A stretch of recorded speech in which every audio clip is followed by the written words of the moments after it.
Gold next week कैसे move करेगा, ये बाय जाएगा, सेल जाएगा या रेंज करेगा? आइए हम चलते हैं और चार्ट के ऊपर इसको समझने की कोशिश करते हैं। देखें, मंथली कैंडल जो है वो क्लोज हो चुकी है और तकरीबन वो ऑन द हाई क्लोज हुई, लेकिन रेड कैंडल क्लोज हुई है, जो कि इस चीज़ की इंडिकेशन देती है कि एक बाय के फ्लो के अंदर जब रेड कैंडल बन जाए तो इसका मतलब ये है कि मार्केट थोड़ा सा ठहरना चाहती है, तो market will little bit stay here.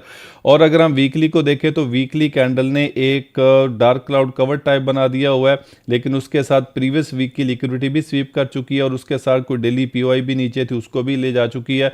और अभी ये क्लोजिंग जो है वो इसने डार्क क्लाउड कवर कर दिया, लिक्विडिटी स्वीप कर दी है, ऊपर से इसने जो एक प्रीवियस वीक का हाई भी था वो भी स्वीप कर दिया हुआ है।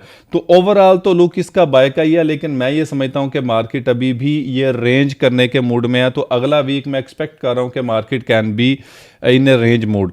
डेली को अगर देखा जाए तो डेली तकरीबन 3 दिन से देखें मूव कर रहा है एक रेंज के अंदर, और उसने एक बैलेंस प्राइस रेंज भी जनरेट कर रखा है और उसके बाद एक फेयर वैल्यू गैप तो ऑफ कोर्स वो तो है ही है। ऊपर एक पीओआई है, तो मैं ये समझता हूं कि मार्केट जो है वो भी नीचे जाने के मूड में है। ये देखें यहाँ पे इसने एक स्विंग लो भी जनरेट कर दिया हुआ है, अगर आप गौर से देखें ये इसका एक स्विंग लो है और उसके बाद ये इसकी एक पीओआई भी मार्केट में पड़ी हुई है और उसके साथ बैलेंस प्राइस रेंज भी है। तो मैं ये समझता हूं कि चूंकि मामला काफ़ी पेचीदा है, गोल्ड की ट्रेडिंग हो नहीं रही, यूएई में भी ट्रेडिंग नहीं हो रही और वैसा वो रेल पेल नहीं है जैसा कि होना चाहिए, तो मैं समझता हूं कि मार्केट अभी भी रेंज में रह सकती है। पॉसिबल है कि बीपीआर को ले, उसके बाद ये एक स्विंग लो को ले, फिर उसके बाद ऊपर ये इस पीओआई को लेने के बाद ऐसे मूव करता रहे।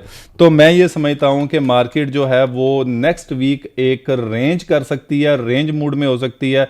और आपको अपना जो ट्रेडिंग प्लान है वो इसी हिसाब से आपको प्लान करना है कि मार्केट को बहुत ज़्यादा एक ट्रेंडी आपको नहीं देखना। नो डाउट कि बुलिश है, बुलिश ही जाएगी, लेकिन फिर भी मेरे हिसाब से मार्केट अभी एक रेंजिंग मूड में रहेगी नेक्स्ट वीक, या जब तक ये जंग नहीं खत्म हो जाती या कुछ और नहीं हो जाता।